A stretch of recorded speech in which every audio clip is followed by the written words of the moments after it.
আসসালামু আলাইকুম।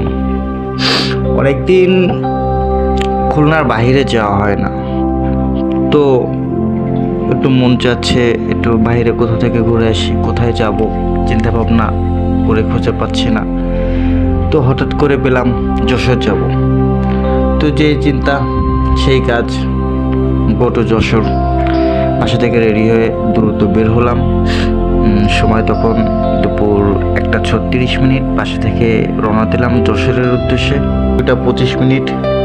খুব ক্ষুধা লাগলো, তো ভাবলাম লাঞ্চটা এখানেই সেরে নিই। তো খাওয়া দাওয়া শেষ করলাম। খাওয়া দাওয়া শেষ করে আবার আমাদের যাত্রা শুরু হলো। এবার যাত্রা শুরু হওয়ার পথে শুরু হয়ে গেল আমার জীবনের সবচেয়ে বড় এক কষ্টময়। রাস্তায় ছিল অসংখ্য ভাঙা আর বড় বড় গর্ত। গাড়ি কাঁপতে কাঁপতে গেছিল, আর তার সঙ্গে ধুলোর ঝড় আমাকে চারপাশ থেকে ঘিরে ধরছিল। মুহূর্তেই মনে হচ্ছিল এই যাত্রা খুবই কষ্টকর, কিন্তু কষ্টের মাঝে যে সুখ খুঁজে পেলাম ভিন্ন এক সৌন্দর্য। মানুষের ব্যস্ততা আর দৌড়ঝাঁপা, আর সেই ধুলো মাখা শহরের ভিতরে ছিল জীবনে এক আনন্দ। সাথে ক্লান্তি ছিল, কিন্তু সাথে ছিল অনেক আনন্দ।